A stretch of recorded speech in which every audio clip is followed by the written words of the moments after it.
আমার ভাইরা দোস্ত বাপ, এতগুলা সন্তানের বাবা হইলেন, এতগুলা সন্তানের মা হইলেন, আপনার অন্তরে কেন এই আরজু আসলো না?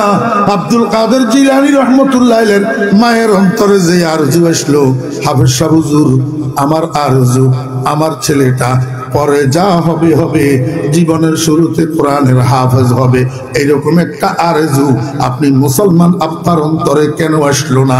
এতগুলা সন্তানের বাবা হইলেন, একটা সন্তানকে আল্লাহর কোরআনের হাফেজ কেন বানাইতে পারলেন না? কেন ফেললেন না? কপাল খারাপ না? কপাল খারাপ না? আব্দুল কাদের জিলানী রহমতুল্লাহ আলাইহির মায় কয়, হাফেজ সাহেব হুজুর আমার আব্দুল কাদেরকে আপনার সফরদ করলাম, আমাকে আপনি একটা হাফেজে কোরআন উপহার দিবেন। এই বলি আব্দুল কাদেরের আম্মা বাড়িতে চলে গেছে। হাফেজ সাহেব হুজুর বলেন, বাবা আব্দুল কাদের আমার সামনে বসো, আমার মুখে মুখে বলো আউযু বিল্লাহি মিনাশ শাইতানির রাজিম, বিসমিল্লাহির রহমানির রহিম, আলহামদুলিল্লাহি রাব্বিল আলামিন, আর রহমানির রহিম। হাফেজ সাহেব হুজুর আব্দুল কাদেরকে শুরু থেকে শেষ পর্যন্ত সূরা ফাতিহাটা একবার পড়াইছেন, এরপরে আরো ৫-৭ বার ১০ বার মুখে মুখে সূরা ফাতিহা আব্দুল কাদেরকে মশকে করাইছেন, অনুশীলন করাইছেন। এরপরে কয়, বাবা আব্দুল কাদের দেখি পারো কিনা, আমাকে একটু সূরা ফাতিহাটা মুখস্থ শোনাও। আব্দুল কাদের ওস্তাদজির আদেশ পাইয়া শুরু করছে, আউযু বিল্লাহি মিনাশ শাইতানির রাজিম, বিসমিল্লাহির রহমানির রহিম, আলহামদুলিল্লাহি রাব্বিল আলামিন, আর রহমানির রহিম, মালিক ইয়াউমিদ্দিন। শুরু থেকে শেষ পর্যন্ত আলহামদু শরীফ সূরা ফাতিহা আব্দুল কাদের ওস্তাদজিকে মুখস্থ শুনাইলেন। আল্লাহু আকবার। আব্দুল কাদের সূরা ফাতিহা শেষ করছে, কিন্তু তেলাওয়াত শেষ হয় নাই। সূরা ফাতিহার তেলাওয়াত যখন শেষ হইছে, আব্দুল কাদের থামে না, এইবার বলে বিসমিল্লাহির রহমানির রহিম, আলিফ লাম মিম, যালিকাল কিতাব লা রাইবা ফীহি হুদাল লিল মুত্তাকিন। আব্দুল কাদের তেলাওয়াত করতেছে, হাফেজ সাহেব হুজুর শুনে আছে। আমার বেরা তেলাওয়াত শুরু করছে তো করছে, আব্দুল কাদের তো আর থামে না, একেবারে কোরআন শরীফ তেলাওয়াত করতে করতে করতে করতে 18 পারাতে যাইয়া, কয় পারায়? 18 পারায়।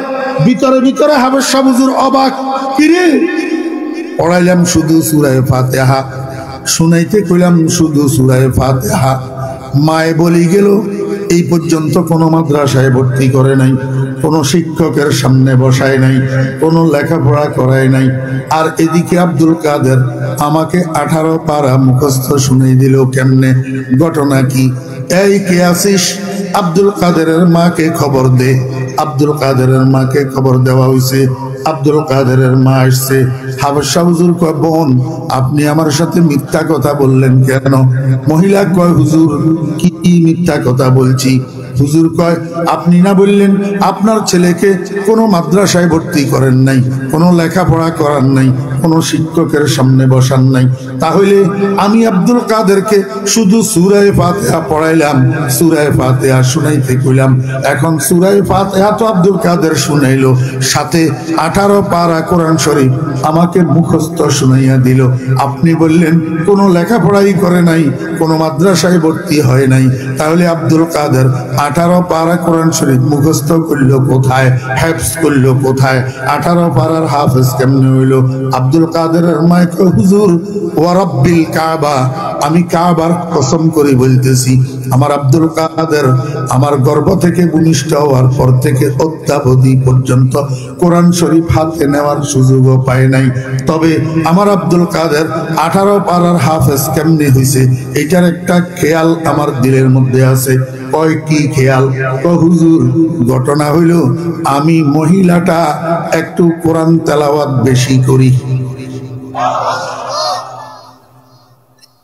হুজুর কোরআন তেলাওয়াত আমার গেজা, আমি যেদিন কোরআন শরীফ তেলাওয়াত করি না সেদিন আমার খানা হজম হয় না। যেদিন আমি কোরআন শরীফ তেলাওয়াত করি না, সেদিন রাত্রে আমার দুই চোখে ঘুম আসে না।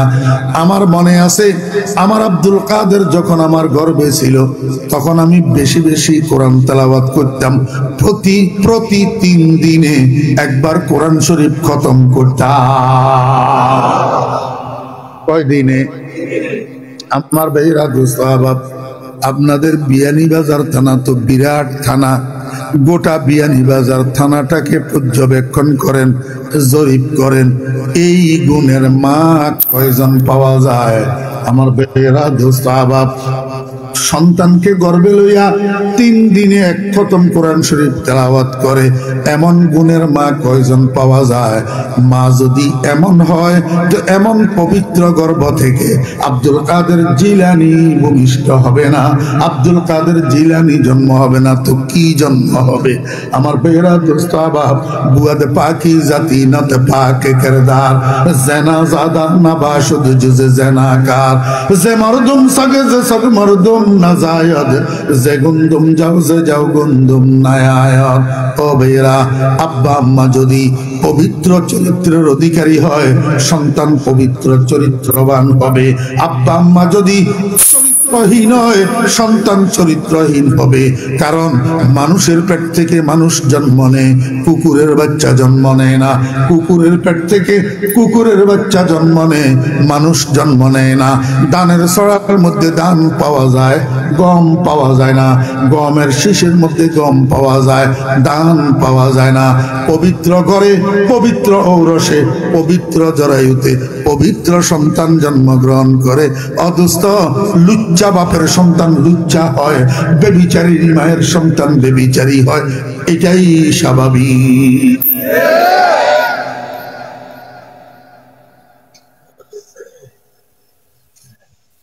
একটা উদাহরণ মনে আছে, বড় সুন্দর, বুঝতাম নি টাইম কতক্ষণ? 10:30। আচ্ছা, তাহলে বলা যাবে। আর স্বাস্থ্যে অনুমতি দিতেছে না, গলা ভাঙ্গা তো, নিঃশ্বাস ছোট, তারপরেও একটু বলি। আল্লাহ, মিশরের প্রধানমন্ত্রী আজিজে মিশর, আজিজে মিশরের বউয়ের নাম জোলেখা। বউয়ের নাম জোলেখা। এই জোলেখা ইউসুফ আলাইহিস সালামের রূপে পাগল ছিল। বাপের বাড়িতে থাকাকালীন 3 রাত্র স্বপ্ন দেখছে। স্বপ্নের মধ্যে ইউসুফ আলাইহিস সালামের রূপ দেখি পাগল হইয়া গেছে। স্বপ্নের মধ্যে ইউসুফ আলাইহিস সালাম থেকে পরিচয় পাইছে মিশরের প্রধানমন্ত্রী। এখন তালাশ করতে করতে, আল্লাহু আকবার, মুলকে শাম, এই যে ভূমিকম্প হলো সিরিয়া, এই সিরিয়াতে জোলেখার বাপের বাড়ি ছিল। আমার ভাইয়েরা দোস্ত আহবাব, ঘর বাড়ি ছাড়ি, মা বাপ ছাড়ি, ধন সম্পদ ছাড়ি, সব কিছু ত্যাগ দিয়া জোলেখা মিশর আসছে স্বপ্ন দেখা বন্ধুকে পাওয়ার জন্য। দুর্ভাগ্যবশত আজিজ মিশরের বাসভবন পাইছে, কিন্তু ইউসুফ আলাইহিস সালামকে পায় নাই। উসিলা স্বরূপ আজিজ মিশরের কাছে বিয়ে বসছে, স্বপ্ন দেখা বন্ধুকে পাওয়ার জন্য বিয়ে বসছে। যে আল্লাহর হুকুম, আগদ হওয়ার সাথে সাথে, বিয়ে হওয়ার সাথে সাথে আল্লাহর হুকুমে জোলেখার স্বামী আজিজ মিশরকে আল্লাহ পাক মৃত্যু পর্যন্ত জন্য হিজলা বানাইয়া দিছে, পুরুষত্ব শূন্য বানাইয়া দিছে। এখন এই পুরুষত্ব শূন্য স্বামীর ঘর করে জোলেখা, আর সকাল বিকাল স্বপ্ন দেখা বন্ধুরে তালাশ করে। সব সংবাদ পাইছে মিশরের বাজারে গোলাম একটা বিক্রি হইতেছে, সেখানে গেছে জোলেখা। গোলামের চেহারার দিকে তাকাইয়া জোলেখা বেহুশ হইয়া পড়িয়া গেছে। কিরে, এইটা না আমার সেই স্বপ্ন দেখা বন্ধু? আল্লাহু আকবার। চড়া মূল্য দিয়া স্বামীর ধনের ভান্ডারটা খালি করি, স্বামীরে উস্কাইয়া গোলামিটারে খরিদ করি বাড়িতে নিয়ে গেছে। এত ত্যাগের পরে হযরতে ইউসুফ আলাইহিস সালাম একটি বারের জন্য জোলেখার চেহারার দিকে চক্ষু উঠাইয়া তাকায় না। চক্ষু উঠাইয়া জোলেখা মনে মনে ক্ষুব্ধ, জুলেখাকে বন্ধু এত কিছু ত্যাগ দিলাম তোমার জন্য, শেষ পর্যন্ত স্বামীর ধনের ভান্ডারটা খালি করি, মিশরের বাজার থেকে তোমার শরীরের ওজন করি, হীরা জওহর মণি মুক্তারে ডবল করি, তোমার মূল্য হিসাবে পরিশোধ করি, তোমাকে খরিদ করি এনলাম। তুমি একটিবারের জন্য আমার চেহারার দিকেও তাকাইয়া দেখলা না। আমি দেখব, আমি দেখে নেব কিভাবে তুমি আমার চেহারার দিকে না তাকাও। জুলেখা কি করছে? একটা হাফতমখানা বানাইছে। হাফতমখানা কি বানাইছে? হাফতমখানা অদস্ত ফার্সি ভাষার শব্দ হাফতমখানা। আপনারা তো ফার্সি বুঝবেন না। অর্থাৎ একটা কামরা বানাইছে, একটা রুম, যেই কামরার চতুর্দিকে গোল গোল গোল রাউন্ড 7টা দেওয়াল। এই 7টা দেওয়ালের মাঝখানে এই কামরাটার নাম হলো হাফতমখানা। প্রত্যেক দেওয়ালের মধ্যে এমনি সোজা একটা একটা দরজা, প্রত্যেক দরজার মধ্যে একটা একটা লোহার কপাট। এই 7 দেওয়ালের বেষ্টনীর মাঝখানের কামরাটা হাফতমখানা। এই হাফতমখানার মধ্যে জুলেখা কি করছে জানেন? তখনকার সময়ের কমার্শিয়াল আর্টিস্ট যারা বাণিজ্যিক ভিত্তিতে চিত্র অঙ্কন করে, ছবি আঁকে, আর্ট করে, সাইনবোর্ড লেখে, এই চিত্রশিল্পীদেরকে আনিয়া হাফতমখানা ছাদে, ফ্লোরে, চতুর্দিকের দেওয়ালে চিত্র অঙ্কন করছে, ছবি আঁকছে। কার ছবি? হযরত ইউসুফ আলাইহিস সালাম আর জুলেখার ছবি। নাউজুবিল্লাহ।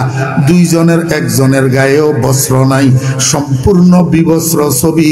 তাও জুলেখা এই বিবস্ত্র অবস্থায় ইউসুফ আলাইহিস সালামকে আলিঙ্গন করে জড়াইয়া ধরে রেখেছে। এই ছবি, অশ্লীল ছবি জুলেখা হাফতমখানার ভিতরে অঙ্কন করে রেখেছে, অপেক্ষা করতেছে সুযোগের অপেক্ষা। একদিন জুলেখার স্বামী এক জায়গায় দূরে গেছে কোনো কাজে, যাওয়ার সময় জুলেখাকে বলছে, জুলেখা আমি এক জায়গায় দূরে যাইতেছি, আসতে আসতে সন্ধ্যা হবে।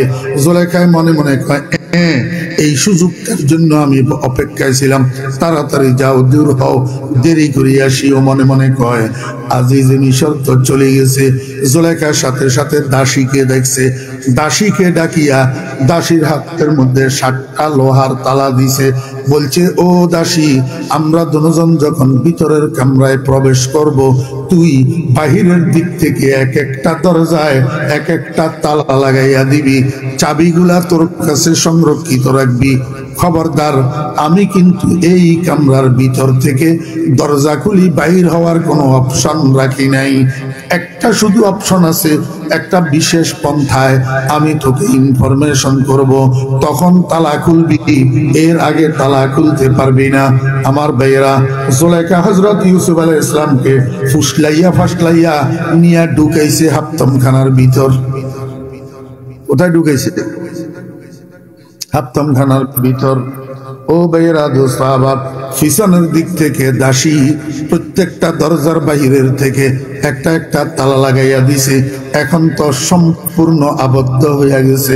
হযরতে ইউসুফ আলাইহিস সালাম যখন হাফতমখানার দরজা দিয়া ভিতরে কদম রাখছে, নজর কোথায়? মানুষের স্বভাব, মানুষ হাঁটার সময় সামনের দিকে তাকাইয়া হাঁটে। ইউসুফ আলাইহিস সালাম যে হাফতমখানার মধ্যে ঢুকছে, সামনের দিকে নজর, নজর যাইয়া পড়ছে সামনের দেওয়ালের উপর। নাউজুবিল্লাহি মিন যালিক। এই অশ্লীল ছবির উপর হযরত ইউসুফ আলাইহিস সালামের নজর যখন পড়ছে, একটা সেকেন্ড দেওয়ালের এই চিত্রের উপর ইউসুফ আলাইহিস সালামের নজর স্থির হয় নাই। কারণ অশ্লীল ছবি, এমন অশ্লীল ছবির দিকে কোন লাজুক বাপের লাজুক সন্তান, চরিত্রবান বাপের চরিত্রবান সন্তান তাকাইতে পারে না। মুসলমান ভাইরা, প্রসঙ্গত আমাকে একটা কথা বলতে হয়।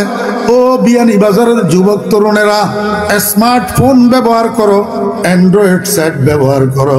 আব্বা আম্মাকে আব্বা আম্মার রুমের মধ্যে শুয়াইয়া এবার নিজের রুমের মধ্যে ঢুকে ভিতর থেকে দরজাটা বন্ধ করিয়া ইন্টারনেটের সহযোগিতায়, গুগলের কেরামতে, ইউটিউবের এহসানে, ফেসবুকের দয়ায় তোমরা মুসলমানের সন্তানেরা রাত্রের 11টা থেকে 3টা পর্যন্ত অশ্লীল ছায়াছবি, অশ্লীল ডান্স, অশ্লীল গান বাজনার মধ্যে ডুবে থাকো। অশ্লীল ছবিগুলা যে উপভোগ করো, আমি তোমাকে একজন গুনাহগার জিজ্ঞেস করি, তোমার ঈমান কোথায় থাকে, তোমার শরম কোথায় থাকে? সরকার দো আলম জনাবে মুহাম্মদুর রাসূলুল্লাহ সাল্লাল্লাহু আলাইহি ওয়াসাল্লাম ইরশাদ করছেন, আল ঈমানু বিজউন ওয়া সাবউনা শুবা আফজালুহা কাউলু লা ইলাহা ইল্লাল্লাহ ওয়া আদনাহা ইমাতাতুল আযা আনিত তারিক ওয়াল হায়াউ শুবাতুম মিনাল ঈমান। আল্লাহর হাবিব তো বলছেন ঈমানের ৭৭টা শাখা আছে, তার মধ্যে সর্বোত্তম শাখা লা ইলাহা ইল্লাল্লাহ। এই কথাটা মুখে বলা, এর মর্মটা অন্তরে বিশ্বাস করা। আর সর্বনিম্ন শাখা, রাস্তায় যদি মানুষের কষ্টদায়ক কোনো বস্তু পড়ে থাকতে দেখো, সেটাকে সরাইয়া দেওয়া। আল্লাহর হাবিব বলেন ওয়াল হায়াউ শুবাতুম মিনাল ঈমান, লজ্জা শরম এটা ঈমানের একটা শাখা। এই জন্য নবীজি বলেন লা ঈমান লিমান লা হায়া আলাহু, যার কাছে শরম নাই তার কাছে ঈমানও নাই, যার কাছে লজ্জা নাই তার কাছে ঈমানও নাই। ও মুসলমানের সন্তানেরা, এই অশ্লীলতার দিকে যখন তুমি তাকাও তখন তোমার শরম কোথায় থাকে? যদি শরম তোমার না থাকে তাহলে তো বোঝা যায় তোমার ঈমানও নাই, ঈমানের মধ্যেও ঘাটতি। ও মুসলমানের সন্তানেরা, এই কাজের থেকে ফিরে আসো, এই কাজের থেকে বিরত হও। যত অশ্লীল কথা আছে, যত অশ্লীল কাজ আছে, যত অশ্লীল পিকচার আছে, যত অশ্লীল ছায়াছবি আছে, এগুলা উপভোগ করার থেকে ফিরে আসো। যদি আল্লাহর হাবিবের সুপারিশ কিয়ামতের ময়দানে পাইতে চাও, অশ্লীলতা পরিহার করো। আমার ভাইয়েরা, হযরতে ইউসুফ আলাইহিস সালাম দেওয়ালের উপরে দৃষ্টি স্থির করতে পারে নাই, অনিচ্ছাকৃতভাবে দৃষ্টি নিচের দিকে নেমে গেছে, ফ্লোরের দিকে তাকাইছে। নাউজুবিল্লাহ, দেখে ফ্লোরের মধ্যেও এই অশ্লীল, সাথে সাথে উপরের ছাদের দিকে তাকাই গেছে, ছাদের মধ্যেও দেখে অশ্লীলতা। ডাইনের দেওয়ালে তাকাইছে, সেখানেও দেখে অশ্লীলতা। বামের দেওয়ালে তাকাইছে, সেখানেও দেখে অশ্লীলতা। শেষ পর্যন্ত 1 সেকেন্ডের মধ্যে হযরত ইউসুফ আলাইহিস সালাম সিদ্ধান্ত নিলেন এই অশ্লীলতাগুলোর দিকে তাকানোর চেয়ে জুলেখার চেহারার দিকে তাকানোর জন্য আমার জন্য উত্তম। এই সিদ্ধান্ত নিয়া হযরত ইউসুফ আলাইহিস সালাম চতুর্দিক থেকে দৃষ্টি ঘুরাইয়া দৃষ্টি নিবদ্ধ করছে যাইয়া জুলেখার চেহারার উপর। কোন দিকে তাকাইছে? এই কথাটাকে আল্লাহ পাক রব্বুল আলামিন ইরশাদ করছেন, ওয়ালাকাদ হাম্মাত বিহি ওয়া হাম্মা বিহা। নিরুপায় হইয়া হযরত ইউসুফ আলাইহিস সালাম জুলেখার দিকে মুতাওয়াজ্জিহ হইছে, চেহারার দিকে তাকাইছে। জুলেখা খুশি। জুলেখা কয়, বন্ধু দেখলানি আমার কর্মকাণ্ড, তুমি তো আমার চেহারার দিকে তাকাও না, একটিবারের জন্য চক্ষু উঠাইয়া আমার চেহারার দিকে এতদিন তাকাইলা না, এখন আমার চেহারার দিকে না তাকাইয়া তুমি পারছনি। আমি জানি এগুলার দিকে তুমি তাকাইতে পারবা না, আমার চেহারার দিকে তাকাইতে তুমি বাধ্য হইবা। হযরত ইউসুফ আলাইহিস সালাম কয়, জুলেখা এসবের কারণ কি? এগুলা কেন করতেছ তুমি? তোমার আসলে খেয়াল কি? তুমি আমার কাছে কি চাও? জুলেখা লজ্জা শরমের মাথা খাইয়া হযরত ইউসুফ আলাইহিস সালামকে কয়, ও ইউসুফ, আমি তোমার থেকে আমার যৌন পিপাসাটা নিবারণ করতে চাই।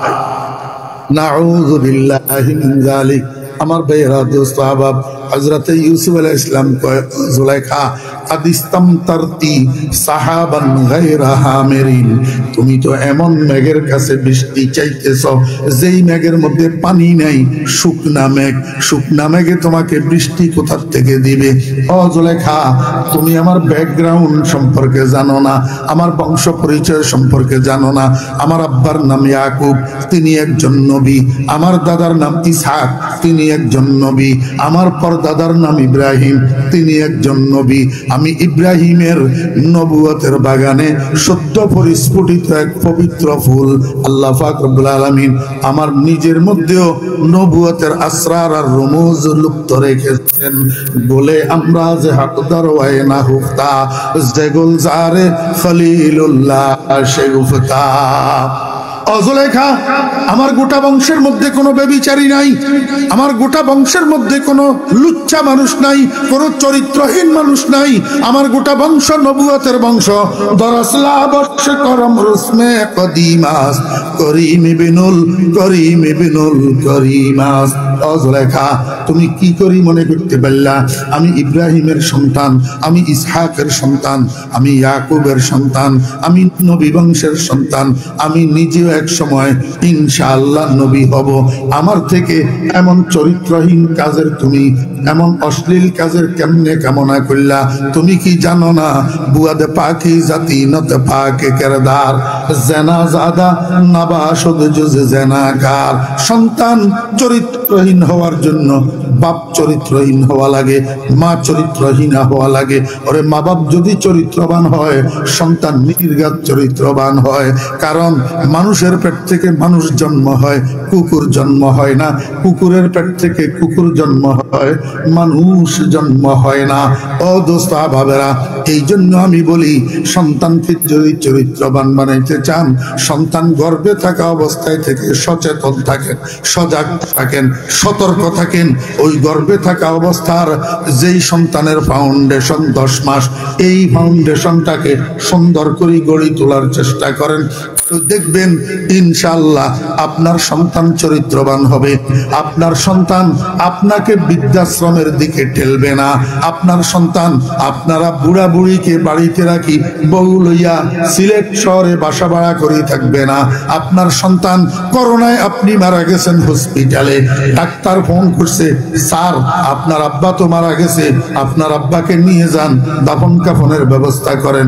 স্যারে কয় ডাক্তার সাহেব এই পরিস্থিতিতে আমরা হাসপাতালে আসতে পারবো না, আমার আব্বাকে আঞ্জুমানে মফিদুল ইসলামকে দিয়ে দেন, উনারা দাফন কাফনের ব্যবস্থা করুক, আমরা যাব না। এমন সন্তান আপনার হবে না যদি সন্তানের ফাউন্ডেশনটা সঠিকভাবে গড়ে তোলেন। কারণ এর দ্বারা সন্তানের যে হক আপনার উপর সেটা আদায় হবে। সমস্ত আব্বা আম্মার উপরে সন্তানের হক, সন্তানের সেই ফাউন্ডেশন গুলাকে সঠিকভাবে গড়ে তোলা। 1 নম্বর ফাউন্ডেশন মায়ের পেটের 10 মাস। আমার ভাইরা দুস্তাবাব, 2 নম্বর ফাউন্ডেশন যেদিন সন্তান ভূমিষ্ঠ হয়েছে সেদিন থেকে 5 বছর হওয়া পর্যন্ত, এই 5 বছর সন্তানের জীবনের ফাউন্ডেশন। এই ফাউন্ডেশন সঠিকভাবে গড়ে তুলবে কে? মা বাপ না অন্য কেউ? 1 নম্বর দায়িত্বশীল মা বাপ। মা বাপের দ্বারা সন্তানের আল্লাহু আকবার ফাউন্ডেশন গড়ে উঠবে। কেমনে ফাউন্ডেশন গড়বেন? আল্লাহর হাবিব জনাবে মুহাম্মদুর রাসূলুল্লাহ সাল্লাল্লাহু আলাইহি ওয়াসাল্লাম বলেন, আমার উম্মত সন্তান ভূমিষ্ঠ হওয়ার সাথে সাথে, ছেলে হোক আর মেয়ে হোক, ডান কানে আজান দিয়ে দাও, বাম কানে ইকামত দিয়ে দাও। কেমনে দিবা? ও দোস্ত বাবেরা, সন্তান ভূমিষ্ঠ হওয়ার পরে সন্তানকে এইভাবে হাতের উপরে নিবেন, মাথাটা বাম হাতে রাখবেন, পাগুলা ডান হাতে রাখবেন। এতে করি সন্তানের ডাইন কান আপনার মুখের কাছে থাকবে। এইবার আপনি আজান দেন, আল্লাহু আকবার আল্লাহু আকবার, পুরা আজানটা দিয়া দেন। ও দোস্ত আব্বাব, আজান শেষ হওয়ার পরে হাতের তালুর উপরে সন্তানকে ঘুরান, ঘুরাইয়া মাথাটা ডান হাতে আনেন, পাওটা বাম হাতে নেন। এতে করে সন্তানের বাম কানটা আপনার মুখের কাছে আসবে। এইবার বলেন আল্লাহু আকবার আল্লাহু আকবার আল্লাহু আকবার আল্লাহু আকবার, পুরা ইকামতটা দিয়া দেন। ও দোস্ত আহবাব, নবীজি এই শিক্ষা উম্মতকে কেন দিলেন? এর দ্বারা সন্তানের কি লাভ হবে? দোস্ত আহবাবেরা, আজান আর ইকামতের খোলাসা 3টা। আজান ইকামতের সারাংশ কয়টা? 3টা। 1 নম্বর তাওহীদ, 2 নম্বর রিসালাত। 1 নম্বর ইকরারে তাওহীদ, 2 নম্বর ইকরারে রিসালাত। 1 নম্বর শাহাদাতে তাওহীদ, 2 নম্বর শাহাদাতে রিসালাত। 3 নম্বর দাওয়াত ইলা সালাহ, দাওয়াত ইলা সালাহ। আজান ইকামতের সারাংশ 3টা জিনিস। তাওহীদের স্বীকারোক্তি, তাওহীদের সাক্ষ্য দেওয়া। অদস্ত রিসালাতের স্বীকারোক্তি, রিসালাতের সাক্ষ্য দেওয়া। সাথে সাথে মানুষকে নামাজের দিকে আহ্বান করা, দাওয়াত ইলা সালাহ। একটা মানুষ জন্মগ্রহণ করার সময় মুসলমান হইয়া জন্মগ্রহণ করে, মুসলমান হইয়া জন্মগ্রহণ করে। প্রত্যেকটা নবজাত শিশু মুসলমান হইয়া জন্মগ্রহণ করে। যেমনি ভাবে কাগজ, চন্দ্রগোনা, কর্ণফুলি পেপার মিল থেকে বাইর হওয়ার সময় কাগজ কোনো কালার বাইর হয় না, সাদা বাইর হয়, সাদা। পরে যাদের কালারের দরকার তারা আপন আপন প্রিন্টার মেশিনের মধ্যে দিয়া লাল দরকার হলে লাল করে, সবুজ দরকার হলে সবুজ করে, গ্রিন দরকার হলে আল্লাহু আকবার, ব্লু দরকার হলে ব্লু করে, হলুদ দরকার হলে হলুদ করে, যার যেই কালার। কিন্তু আল্লাহু আকবার, নীলের থেকে বাইর হওয়ার সময় কাগজ কালার বাইর হয় না, সাদা বাইর হয়। খোদার কসম, হিন্দুর ঘরে, বুদ্ধর ঘরে, খ্রিস্টানের ঘরে, ইয়াহুদির ঘরে, নাস্তিকের ঘরের সন্তানগুলাও মায়ের পেটের থেকে বাইর হওয়ার সময় মুসলমান হইয়া বাইর হয়। কি হইয়া বাইর হয়? মুসলমান বই হইয়া বাইর হয়। কালান নবী সাল্লাল্লাহু আলাইহি ওয়াসাল্লাম, কুল্লু মাউলুদিন ইউলাদু আলাল ফিতরাত, আই আলা ফিতরাতিল ইসলাম। ফিতরাতিল ইসলাম, ইসলামী ফিতরতের উপর, ইসলামী মূলধাতুর উপর, ইসলামী ভাবধারার উপর সন্তান জন্মগ্রহণ করে। ফাআবাওয়াহু ইউহাব্বিত আও ইউনাসসিরানিহি আও ইউমাজ্জিসানিহি। ও মুসলমান ভাইরা, একটা সন্তান যখন কোনো মায়ের কোলে ভূমিষ্ঠ হয়, মায়ের কোলে এই সন্তানের কি চালু হয়? সর্বপ্রথম কি চালু হয় জানেননি? আল্লাহু আকবার। আমরা যে মায়ের পেট থেকে ভূমিষ্ঠ হই, ভূমিষ্ঠ হওয়ার পরে চোখ, কান, হাত, পাও সবগুলা ইনঅ্যাক্টিভ থাকে, কার্যকরী ক্ষমতা থাকে না। এমনি দেখতে দেখা যায় চোখ খোলা, কিন্তু আসলে দৃষ্টি শক্তি নাই। দেখতে দেখা যায় কান খোলা, কিন্তু আসলে শ্রবণ শক্তি নাই। ও ভাইরা, বাক শক্তি নাই যে এটা তো আপনারা বুঝেনই। তরার শক্তি, চলার শক্তি নাই, এটা তো আপনারা বুঝেনই। ব্রেইনের মধ্যে গবেষণার শক্তি, জ্ঞান আহরণের শক্তি, জ্ঞান সেভ করার শক্তি নাই, এটা তো আপনারা বুঝেনই। দোস্ত, চোখ খোলা মনে হয় যেন তাকিয়ে রয়েছে, আসলে দৃষ্টি শক্তি নাই। কান খোলা মনে হয় যেন শুনতেছে, আসলে শ্রবণ শক্তি নাই। আল্লাহ পাক রব্বুল আলামিন কয়, ওয়াল্লাহু আখরাজাকুম মিন বুতুনি উম্মাহাতিকুম লা তা'লামুনা শাইআ ওয়া জাআলা লাকুমুস সামআ ওয়াল আবসারা ওয়াল আফইদা লাআল্লাকুম তাশকুরুন। আল্লাহ পাক রব্বুল আলামিন মানুষ দুনিয়াতে আসার পরে সর্বপ্রথম তার যেই মেশিনটা অ্যাক্টিভ করে, যেই মেশিনটা চালু করে, সেই মেশিনটা হলো শ্রবণ শক্তির মেশিন। সর্বপ্রথম কানকে আল্লাহ পাক চালু করে, তারপরে চোখ চালু হয়, প্রথমে কান চালু হয়। এই বাচ্চা ভূমিষ্ঠ হওয়ার পরে প্রথমে তার কানে দিয়া মায়ের আওয়াজ ঢুকে, বাবার আওয়াজ ঢুকে, দাদা দাদির আওয়াজ ঢুকে, ফুফুর আওয়াজ ঢুকে, খালার আওয়াজ ঢুকে। যারা তারে কোলে নেয় তাদের কথাবার্তাগুলা বাচ্চায় শুনে। এখন যেই বাচ্চার কানে সর্বপ্রথম আওয়াজ ঢুকে হরে হরে রাম রাম, আউয়ালু মা ইয়াকরাউ সামআ ইয়াস্তাকিরু ফিল কলব, যেই কথাটা প্রথম কানে বাড়ি খায় সেটা কলবের মধ্যে যাইয়া আসন গ্রহণ করে, সেটা কলবের মধ্যে যাইয়া আল্লাহু আকবার নকশা হয়ে যায়। যেই সন্তান মায়ের পেট থেকে ভূমিষ্ঠ হওয়ার পর সর্বপ্রথম কানে শুনে গড গড, এটা যাইয়া তার কলবের মধ্যে জমা হয়।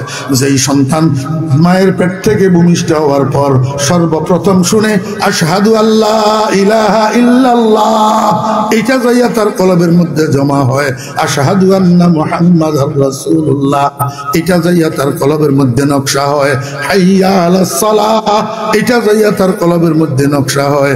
আল্লাহর হাবিব কয়, উম্মত, সন্তানের কানে যখন জীবনের প্রথম দিন তুমি আযান আর ইকামত ঢুকাইয়া দিবা, এই আযান ইকামতের দ্বারা তাওহীদ রিসালার দাওয়াত ইলা সালাহ সন্তানের কলবের মধ্যে জায়গা নিবে। এই সন্তান 90 বছর বয়স পর্যন্ত নামাজ এক আধ ওয়াক্ত হয়তো কম পড়বে, রোজা এক দুইটা হয়তো কম থাকবে, কিন্তু আল্লাহ আল্লাহ রাসূলের বিরুদ্ধে মুখ থেকে তার কথা বাইর হবে না, তাওহীদ বিরোধী কথা বাইর হবে না, রিসালাত বিরোধী কথা বাইর হবে না, নামাজ বিরোধী আর আযান বিরোধী নাস্তিকতা তার মুখ থেকে বাইর হবে না। इब्तिदा में है अज़ा और इंतहा में है नमाज, इब्तिदा में है अज़ा और इंतहा में है नमाज, है ये तेरी जिंदगी तकदीर मौला हक नवाज। ओ बेरा दोस्त, অল্প কিছুদিন যাওয়ার পর সন্তানের বয়স যখন 12-13 মাস 14-15 মাস হবে, আস্তে আস্তে সন্তানের মুখ ফুটবে, দাদা বাবা একটা একটা শব্দ সন্তানের মুখ থেকে বাইর হবে। ও আব্বা আম্মা, সন্তানকে কুলের মধ্যে লইয়া শুধু ডাবা ডাবা করিও না, শুধু বাবা আর দাদা শিখাইও না। সন্তানের যখন মুখ ফুটে, সন্তান দাদা বাবা যখন বলে, তুমি এই সন্তানের মুখে মুখে একটু বলানোর চেষ্টা করো, আল্লাহ আল্লাহ আল্লাহ। জীবনের শুরুতে সন্তানের বুলি যখন ফুটে তখন আল্লাহ বুলি শিখাও, আর কিছুদিন যাওয়ার পরে সন্তানের শিখানোর চেষ্টা করো লা ইলাহা ইল্লাল্লাহ, লা ইলাহা ইল্লাল্লাহ। আর কিছুদিন যাওয়ার পরে সন্তানকে পুরা কলমাটা মুখস্থ করানোর চেষ্টা করো। আর কিছুদিন যাওয়ার পরে সন্তানের শিখাও আসসালামু আলাইকুম ওয়া রাহমাতুল্লাহ। এখন সন্তানের বয়স 2-2.5 বছর, 3 বছর, 3.5 বছর। তুমি আব্বা যতবার ঘরে ঢুকবা ততবার সন্তান তোমার সামনে পড়বে, আব্বু আব্বু কইয়া অগ্রসর হবে, তো সাথে সাথে তুমি বলবা আসসালামু আলাইকুম ওয়া রাহমাতুল্লাহ। এই বয়সে বারবার মস্কে করাইয়া করাইয়া, বারবার বলিয়া বলিয়া সন্তানের সালাম শিক্ষা দাও। সন্তানকে শিখাও খোদা হাফেজ, আল্লাহ হাফেজ। সন্তানকে আল্লাহু আকবার, আলহামদুলিল্লাহ। সন্তানকে শিখাও শুকরিয়া। এগুলা না শিখাই সন্তানের থ্যাংক ইউ শিখাইও না, বাই বাই শিখাইও না, টাটা শিখাইও না, সন্তানের ডাইডি শিখাইও না, সন্তানের আঙ্কেল শিখাইস না। ও আমার উম্মত, সন্তানের আন্টি শিখাইস না। ইংরেজি শব্দ এগুলার সাথে তোর কি সম্পর্ক? ইংরেজির সাথে তোর সম্পর্ক হবে, একজন মানুষ ভাত খাইতে বসছে, তার সাথে লবণের যেরকম সম্পর্ক, ভাত যতটা নে প্লেটে, তরকারি এতটা নেয় না, তরকারি যতটা নে লবণ এতটা নেয় না, লবণ পরিমাণ মতো নে। পরিমাণের থেকে বেশি লবণ নিলে ভাতেগুলা আর খাওয়া যায় না, এগুলা অখাদ্যে পরিণত হয়। দোস্ত মনে রাখিও, ইংরেজি মুসলমান ব্যবহার করবে প্রয়োজনের পরিমাণ মতে, প্রয়োজনের পরিমাণের থেকে ইংরেজি মুসলমানের পেটের মধ্যে প্রয়োজনের পরিমাণের থেকে যদি বেশি ঢুকে, ওরে লবণ বেশি যেরকম খাদ্য নষ্ট করে, ইংরেজি বেশি মুসলমানের সন্তানের ঈমান আমল নষ্ট করে। কি শিখাইবা? সালাম। কি শিখাইবা? খোদা হাফেজ। কি শিখাইবা? শুকরিয়া। কি শিখাইবা? আলহামদুলিল্লাহ। কি শিখাইবা? আব্বু। কি শিখাইবা? আম্মু। কি শিখাইবা? চাচ্চু। কি শিখাইবা? আল্লাহু আকবার। খালামণি। কি শিখাইবা? ফুফুমণি। আঙ্কেল শিখাইও না, আন্টি শিখাইও না। এখন তো খুশি লাগের, এখন তো খুশি লাগের এইগুলা সন্তানের শিখাইতেছ, কিন্তু মনে রাখিও একটা সময় এমন আসবে এই সন্তান তোমার জানের দুশ্মন হইয়া যাবে, তখন সন্তানকে আর কন্ট্রোল করতে পারবা না। আমার বেরা দোস্ত আবাব আসিম মিয়া সাহেবের কাছে কান্দে, মিয়া সাহেবের কথা শুনে না, হুজুর একটু দোয়া করিয়েন। বউ এ কথা শুনে না, ছেলে মেয়েরা কথা শুনে না, সব মার কথা মতো চলে, আমার কথা মতো কেউ চলে না। দোস্ত, আপনার কথা মতো কেমনে চলবে? আপনার হক সন্তানে কেমনে আদায় করবে? আপনি তো সন্তানের হক আদায় করেন নাই, আপনি তো সন্তান মায়ের সন্তানের ফাউন্ডেশনটা গঠন করছেন উল্টা। প্রথম 5 বছর জীবনে সন্তানের প্রথম গাঁথনি গেছেন বাঁকা। এখন সেই সন্তান আপনার কি হক আদায় করবে? আপনি তো সন্তানের হক আদায় করেন নাই। ও দোস্ত আহবাবেরা, সন্তানের হক আদায় করছে মাওলানা আবু তৈয়ব সাহেবের আব্বা। অতএব মাওলানা আবু তৈয়ব সাহেবের থেকে জীবনেও কোনোদিন মা বাপের নাফরমানি পাওয়া যাবে না, ইনশাআল্লাহ যাবে না বাবা। এই জন্য আল্লাহ পাক রব্বুল আলামিন বলেন, হে দুনিয়ার ইমানদারগণ, তুমি তোমাকে জাহান্নামের আগুন থেকে বাঁচাও। ইয়া আইয়ুহাল্লাযীনা আমানু ও ঈমান তোমরা বাঁচাও বাঁচাও বাঁচাও বাঁচাও। কাকে বাঁচাইবা? আনফুসাকুম, তোমার নিজেদেরকে, ওয়া আহলিকুম, তোমার স্ত্রী পুত্র কন্যাদেরকে, তোমার পরিবার পরিজনকে। কিসের থেকে বাঁচাইবা? নারা, জাহান্নামের আগুন থেকে। অদোস্ত ভাবেরা, উপযুক্ত সন্তান 20 বছর 22 বছর ঘরে শুয়ে রয়েছে, এখন আপনি সেই ছেলেকে মসজিদে যাওয়ার জন্য ডাকেন না, অথচ আপনি প্রথম কাতারে ফজরের নামাজ পড়েন। আপনি সন্তানকে মায়া করলেন, সন্তানকে মহব্বত করলেন, সন্তানকে ভালোবাসলেন, গোড়ার ডিমের ভালোবাসছেন। আপনি সন্তানের গায়ে কেরোসিন ডালিয়া, পেট্রোল ডালিয়া আগুন লাগাইয়া দিলেন, জাহান্নামের আগুনের দিকে সন্তানকে ঠেলিয়া দিলেন। আল্লাহ পাক রব্বুল আলামিন কয়, তুমি যখন মসজিদে যাবা, সন্তানকে পাও ধরিয়া হইলেও সন্তানকে মসজিদে নিয়ে যাও, কারণ তুমি যেমন জাহান্নামের বাঁচার দরকার, সন্তানও জাহান্নামের আগুন থেকে বাঁচার দরকার। ওয়া আখিরু দাওয়ানা আনিল হামদুলিল্লাহি রাব্বিল আলামিন ওয়া সাল্লাল্লাহু তাআলা আলা খাইর মুহাম্মাদিন ওয়া আলিহি ওয়া সাহবিহি আজমাইন। কথা শুনেন, একটা কথা শুনেন। হুজুর আসছে না? আসেনি? হ্যাঁ, এখনো আসেনি না? হয়তো না, আমার গলায় না, দোয়া করুন। কথা শুনেন, একটা নতুন কথা কই, নতুন কথাটা প্রয়োজনে বলতেছি। 2017 সালে আমার পীর সাহেব হুজুর হযরত মাওলানা শাহ জমির উদ্দিন নানুপুরি রহমতুল্লাহ আলাইহি আমাকে হুকুম করছিলেন আমার এলাকায় একটা মাদ্রাসা করার জন্য। তো হুজুরের জীবদ্দশায় পারি নাই, টাকার অভাবে। আল্লাহ পাক 2017 সালে এই একটা মাদ্রাসা আমি অদমের হাতে করাইছেন। মাত্র 6 বছর চলতেছে, আল্লাহর রহমতে এই 6 বছরে অকল্পনীয় উন্নতি হয়েছে, আলহামদুলিল্লাহ। এখন মেশকাত জামাত পর্যন্ত চলতেছে। আমি 18-19 বছর আপনাদের খেদমতে এখানে আসা যাওয়া করি।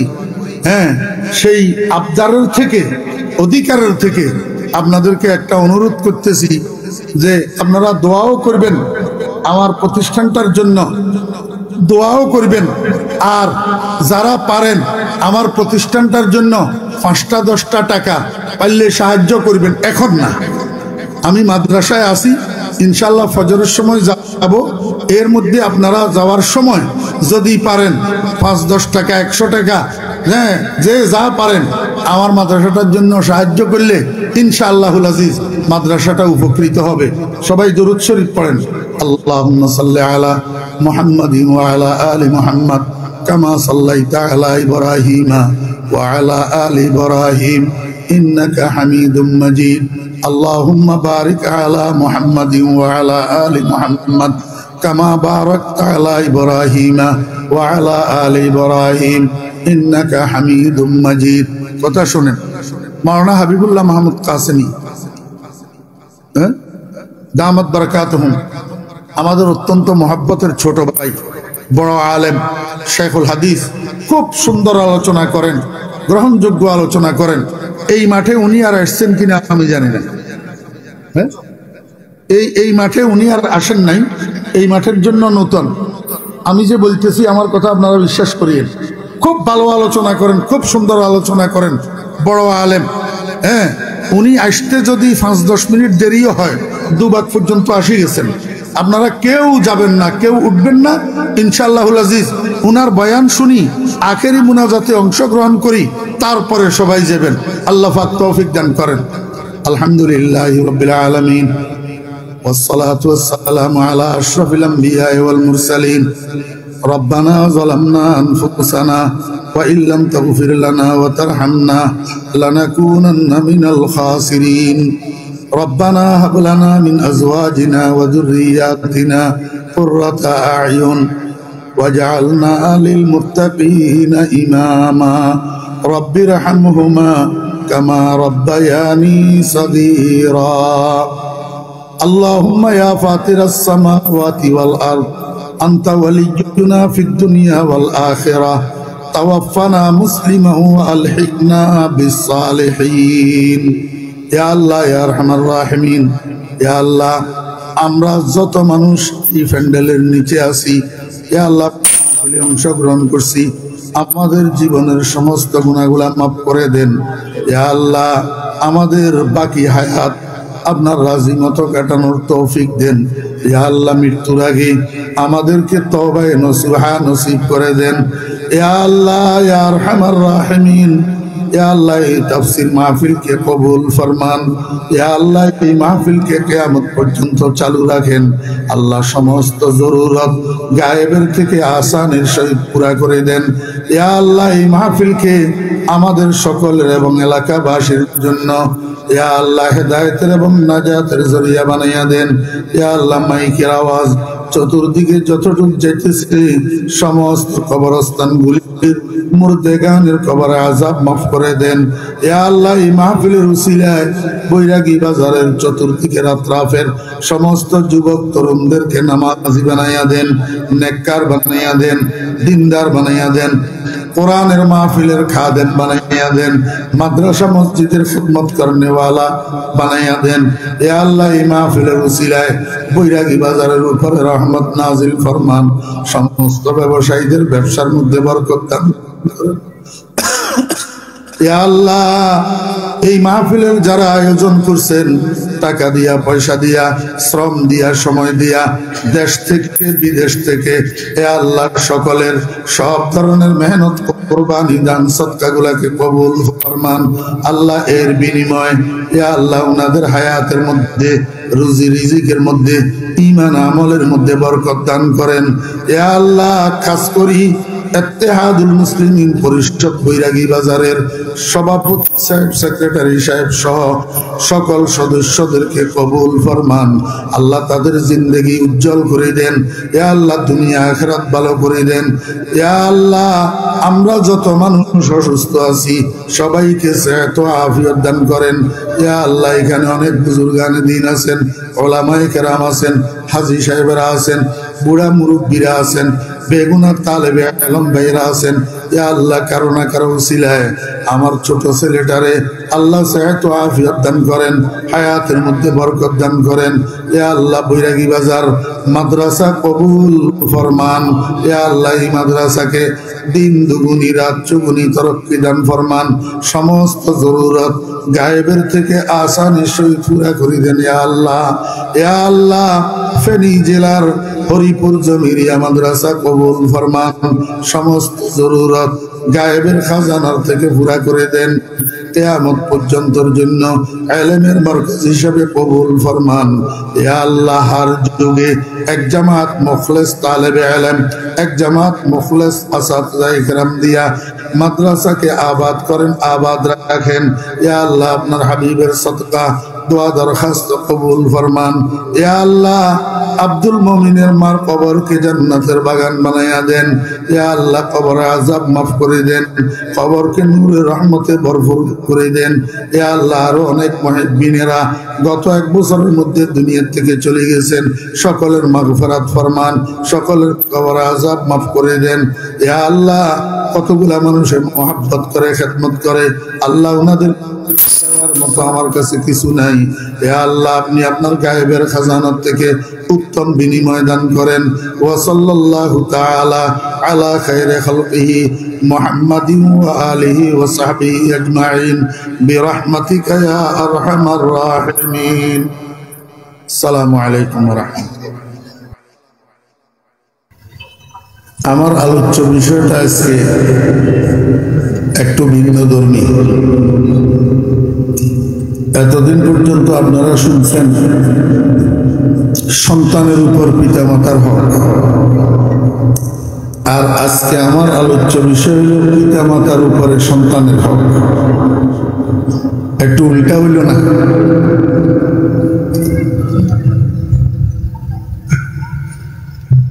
ইনশাআল্লাহ আয়াতের আলোচনা আসবে, আমি ঘুরাইয়া আলোচনাটাকে আয়াতের কাছে নিয়ে আসবো ইনশাআল্লাহ। গোটা পৃথিবীর মানুষ শান্তি চায়,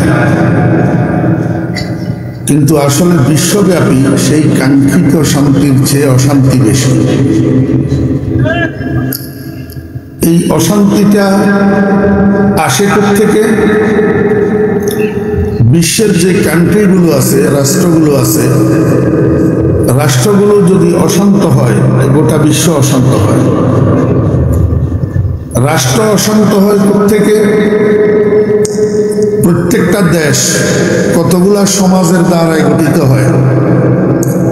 সমাজগুলা যদি অশান্ত হয় তো দেশ অটোমেটিক অশান্ত হয়।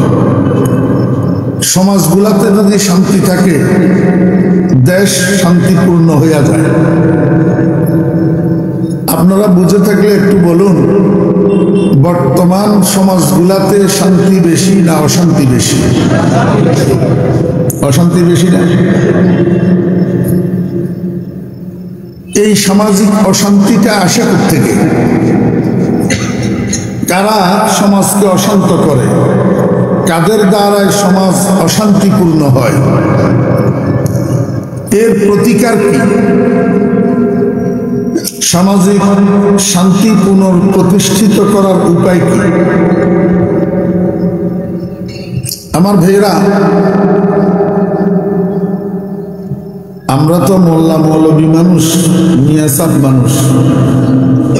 আমাদের দেশে কিছু তথাকথিত শিক্ষিত সুশীল বুদ্ধিজীবী আছে যারা আমাদেরকে শিক্ষিত বা জ্ঞানী হিসাবে মানতেই তৈয়ার না। যে মোল্লা মৌলবী দেখলেই মনে করে কিছু বুঝে সুঝে না। আমার আজকের কথাগুলা যদি বাস্তবিক হয়, যুক্তিযুক্ত হয়, তো কেন মানবেন না? আর যদি অবাস্তব হয়, অযৌক্তিক হয়, তা আমাকে কেন বুঝাইয়া দিবেন না?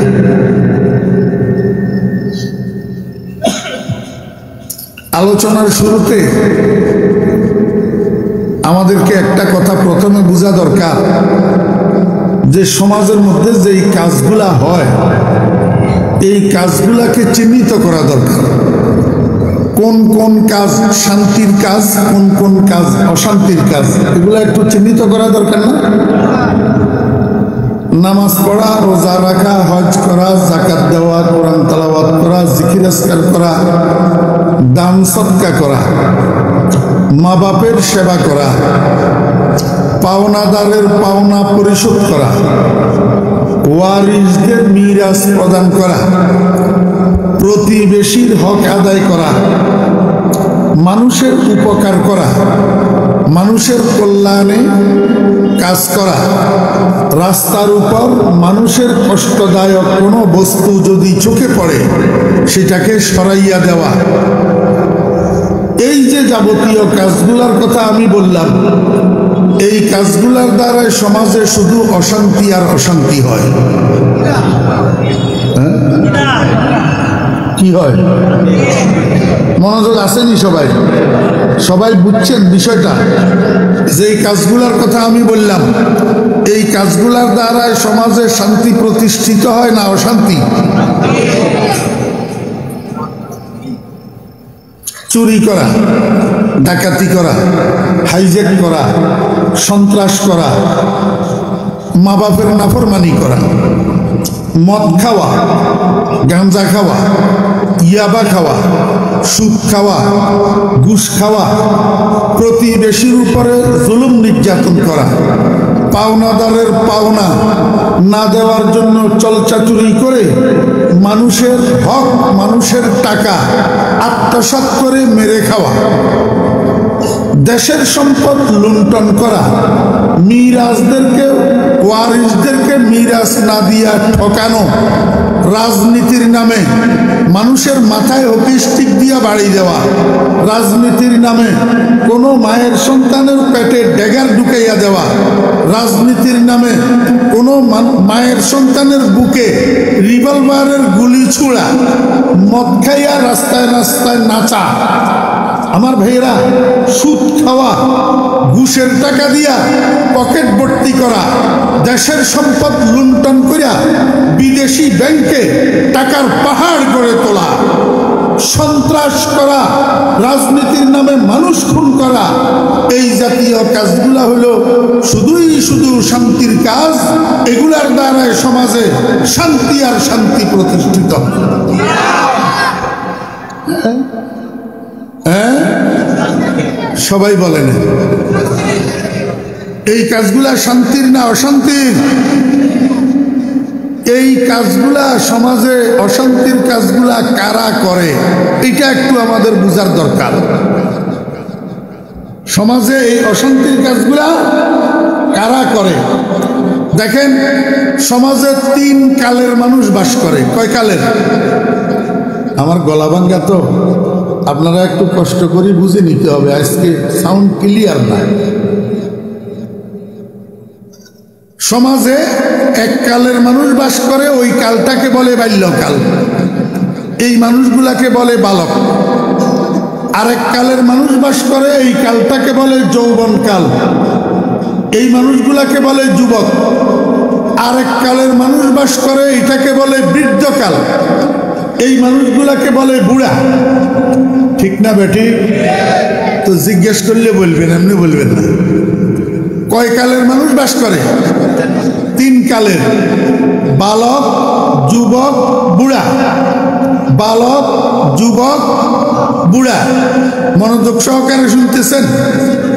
এখন বুঝেন, একটু আগে আমি যেই অশান্তির কাজগুলার কথা বললাম, চুরি, ডাকাতি, হাইজ্যাক, রাজধানী, লুটতরাজ, খুন খারাপি, নারী দর্শন, এসিড নিক্ষেপ, মদ, জুয়া, ঘুষ, সুদ, সন্ত্রাস, রাজনীতির নামে মানুষ খুন, এই জাতীয় কাজগুলা সমাজের বুড়া মানুষেরা করে।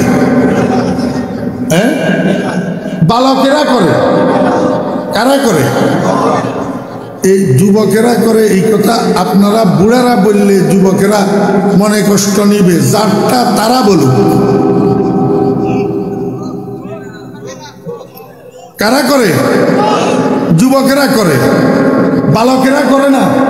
কারণ বাল্যকাল এটা অপ্রাপ্ত বয়স, বাল্যকাল এটা অপ্রাপ্ত বয়স, সে এখনো পরিপূর্ণভাবে সবকিছু পায় নাই। আর বৃদ্ধকাল এটা হলো প্রাপ্তি হারানোর বয়স। পাইছিল 16 কলায় পরিপূর্ণ, কিন্তু আস্তে আস্তে হারাইতেছে। এখন আর চোখে আগের মতো কাজ করে না, কানে আগের মতো কাজ করে না, হাতে আগের মতো কাজ করে না, পাও আগের মতো কাজ করে না। এখন লং জাম্প দিয়া 10 ফিট অতিক্রম করতে পারে না, হাই জাম্প দিয়া 7 ফিট উপরে বাঁধা রশি অতিক্রম করতে পারে না। এখন আর হাঁটুতে আর বাহুতে সেই শক্তি নাই। এখন ব্রেইন আগের মতো আর কাজ করে না, এটা প্রাপ্তি হারানোর বয়স। বিদায় বালকগণ আর বুড়াগণ ইচ্ছা মতো যখন যা ইচ্ছা তা করতে পারে না। এটা পারে একমাত্র যুব সমাজ, যারা 16 কলায় পরিপূর্ণ।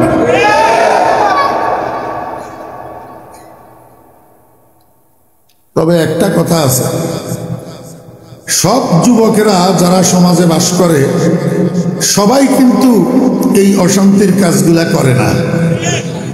কারণ সমাজের মধ্যে কিছু যুবক আছে মাদ্রাসার তালবা, কিছু যুবক আছে মাদ্রাসার শিক্ষক, কিছু যুবক আছে তাবলিগ জামাতের সাথী, কিছু যুবক আছে হক্কানি পীর মাশায়েখদের মুরিদ। এই সমস্ত যুবকেরা কিন্তু সমাজে এই অশান্তির কাজগুলা করে না।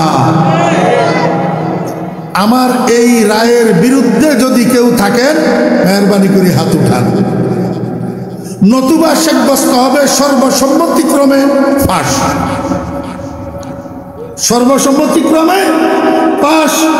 মাদ্রাসার ছাত্র তালবারা, মাদ্রাসার শিক্ষকেরা, তাবলিগ জামাতের সাথীরা, হক্কানি পীর মাশায়েখদের মুরিদেরা তথা সমাজে বসবাসকারী দিনদার পরহেজগার আল্লাহ ওয়ালা যুবক যারা, তারা এই অশান্তির কাজগুলা করে না। কারা করে? ওই সমস্ত যুবকেরা করে যে সমস্ত যুবক নষ্ট যৌবনের বাহক হয়। যারা নষ্ট যৌবন বহন করিয়া বেড়ায়, এই নষ্ট যৌবনের বাহক যুবকেরা সমাজে অশান্তির যত কাজ করিয়া বেড়ায়। আমার ভাইরা দোস্ত আহবাব, আল্লাহু আকবার। সমাজে নষ্ট যৌবন বহন করে যে এমন যুবকের সংখ্যা বেশি না কম? না, এই আপনারা ভুল উত্তর দিলেন। নষ্ট যৌবন বহন করে এমন যুবকের সংখ্যা কম। সমাজে চোর যুবক বেশি না ভালো যুবক বেশি? জি না, খুব খেয়াল করে উত্তর দিবেন। সমাজে চোর যুবক বেশি না ভালো যুবক বেশি? ভালো যুবক বেশি। সমাজে মদদি যুবক বেশি না ভালো যুবক বেশি? সমাজে সন্ত্রাসী যুবক বেশি না ভালো যুবক বেশি? সমাজে নারী দর্শনকারী ইফতেজিং করনেওয়ালা যুবকের সংখ্যা বেশি না ভালো যুবকের সংখ্যা বেশি? ভালো যুবকের সংখ্যা বেশি। সমাজে 100 জন যুবকের মধ্যে নষ্ট যৌবন বহন করে যে মাত্র 10 জন যুবক, কিন্তু এদের ভোল্টেজ একটু বেশি হয়। ভোল্টেজ একটু কি হয়? বেশি হয়। কারেন্টের লাইট 220 তার 220 ভোল্টেজ যদি কোনো কারণে এই তারের মধ্যে 440 যদি চলিয়ে আসে, তো একটা বাল্বও থাকে না, সবগুলা ঠাস ঠাস করে ফাটে যায়। ঠিক না ভাই? ঠিক। আমাদের সমাজে কিছু যুবক চলতে ফিরতে, হাঁটতে, উঠতে, বসতে, কথা বলতে 440 ভোল্টেজ লইয়া চলে, যার কারণে যেখানে যায় সেখানে শান্তির বাল্বগুলা ঠাস ঠাস করি শুধু ফাটে। ভোল্টেজ বেশি, ভোল্টেজ বেশি। এদের সংখ্যা 10 জন হইলেও এই 10 জনের ধাক্কায় গোটা সমাজ অশান্ত হওয়ার জন্য যথেষ্ট হইয়া যায়, যদিও 90 জন ভালো। কথা বুঝছেন না বুঝেন না? এইবার বুঝেন, এই যে নষ্ট যৌবন বহন করে অল্প সংখ্যক যুবক, এদের যৌবনটা নষ্ট হয় কিভাবে? এরা কি নিজেরা নিজেদের যৌবনটাকে নষ্ট করে, না পিছনের দিক থেকে অন্য কেউ এদের যৌবনটাকে নষ্ট করে দেয় আর এরা খেসারত দিয়া বেড়ায়? আমার ভাইয়েরা দোস্ত আহবাব, 3 জাত মানুষ যুবকদের যৌবনটাকে নষ্ট করে দেয়। কয় জাত? 3 জাত। 1 নম্বর হইল আব্বা আম্মা। 1 নম্বর আব্বা আম্মা। 2 নম্বর হইল দুর্নীতিবাজ শিক্ষক, আদর্শহীন শিক্ষক, চরিত্রহীন শিক্ষক। এদের দ্বারায় যুবকদের যৌবন নষ্ট হয়ে যায়। নম্বর 3 তথাকথিত লুবি, স্বার্থবাজ, ক্ষমতা লুবি পলিটিক্যাল লিডার, রাজনৈতিক নেতা। এদের দ্বারাই মুসলমানের যুবক সন্তানদের যৌবনটা নষ্ট হয়ে যায়। কয় জাত? 3 জাত। কয় জাত? 1 নম্বর কথা কয় না, মা বাপ। 1 নম্বর মা বাপ। মা বাপের দ্বারায় যৌবন কেমনে নষ্ট হয়, এই কথাটা বুঝার জন্য আপনাদেরকে আরেকটা জিনিস বুঝতে হবে। সেটা হলো, প্রত্যেকটা মানুষের যার যত হায়াত, এই হায়াতের একটা ফাউন্ডেশন আছে। একটা কি আছে? আপনাদের দেশে রাজমিস্ত্রিরা বিল্ডিং উঠায়নি। বিল্ডিং প্রথমে কি করে? বেস ঢালাই দেয়, বেস। এরপরে কি করে? শর্ট ফিলার উঠায়। এরপরে কি করে? গ্রেড বিম তৈরি করে, গ্রেড বিম। এই গ্রেড বিম পর্যন্ত এটা হলো পুরা ভবনের ফাউন্ডেশন। এখন গ্রেড বিমের উপরে ওয়াল উঠাবে। কি করবে? ওয়াল। তো ওয়াল উঠানোর আগে মিস্ত্রিরা কি করে জানেন? আপনারা খেয়াল করছেন বা করেন নাই? প্রথমে গোটা বিল্ডিং এর গ্রেড বিমের উপরে ইটা দিয়া মিস্ত্রিরা একটা গাঁথুনি তৈরি করে। একটা গাঁথুনি। এই প্রথম গাঁথুনিটা তৈরি করার সময় সতর্কতার সাথে দোনো দিকে সুতা বাঁধিয়া প্রত্যেকটা ইট সুতার সাথে লাগাইয়া লাগাইয়া একদম সুতে সুতে সোজা করি গাঁথুনিটা গাঁথার চেষ্টা করে। কেন? এই গাঁথুনির মধ্যে একটা ইট যদি আধা ইঞ্চি বাঁকা বসে তো 15 ফুট পর্যন্ত দেওয়াল উঠলে এই দেওয়ালটা বাঁকা উঠবে।